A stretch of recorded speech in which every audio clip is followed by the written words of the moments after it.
Kuwait imelaani mashambulizi ya Houthi dhidi ya meli za biashara katika Bahari Nyekundu na mashambulizi ya anga yamelenga ngome za kijeshi za Houthi nchini Yemen.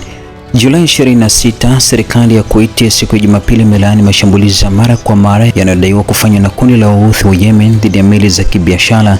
zinazopita katika Bahari Nyekundu, likiwemo shambulio la hivi karibuni dhidi ya meli inayomilikiwa na kampuni ya Saudi Arabia. Kuwait imesema mashambulizi hayo yanakiuka sheria za kimataifa na kuhatarisha usalama wa usafiri wa baharini pamoja na biashara ya kimataifa. Katika taarifa iliyochapishwa na shirika la habari la serikali la Kuna, Wizara ya Mambo ya Nje ya Kuwait ilisisitiza kuwa mshikamano wake na Saudi Arabia na kuunga mkono hatua zinazochukuliwa na Riyadh kulinda mamlaka yake, usalama wa taifa pamoja na maslahi yake ya kitaifa. Wizara pia ilitoa wito wa kulindwa kwa uhuru wa usafiri wa baharini na kuheshimu kwa sheria za kimataifa ili kudumisha utulivu wa kikanda na kuhakikisha biashara ya kimataifa inaendelea bila vikwazo. Mamlaka kuu ya usafiri wa Saudi Arabia ilitangaza Ijumaa kwa meli ya NCC Masa ilipata uharibifu mdogo kulengwa wakati ikisafiri katika Bahari Nyekundu, na hata hivyo baada ya ukaguzi kufanyika ilithibitishwa kuwa meli hiyo ilikuwa bado salama kuendelea na safari, huku wafanyakazi wake wote wakiwa wamebaki salama bila majeruhi. Tukio hilo limekuja baada ya Houthi kuongeza vitisho dhidi ya meli zinazopita katika mlango bahari wa Bab al-Mandab kufuatia tangazo la kile ilichokiita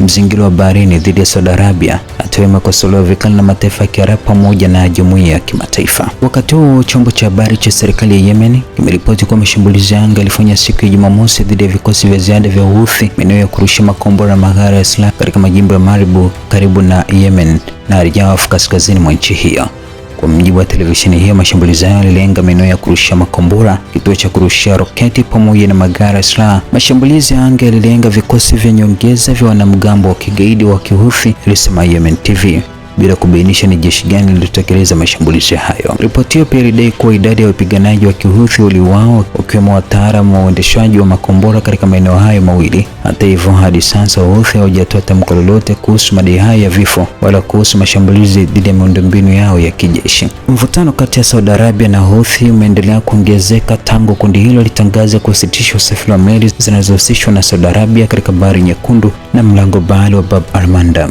Mapema wiki hii Houthi walitangaza kupiga marufuku usafiri wa baharini unaohusishwa na Saudi Arabia, na hatua hiyo ilisababisha muungano unaoongozwa na Saudi Arabia kuahidi kutoa jibu kali na thabiti, huku ukianza kuchukua hatua za kuimarisha ulinzi wa meli zinazopita katika njia hiyo muhimu ya kimataifa ya usafiri wa baharini.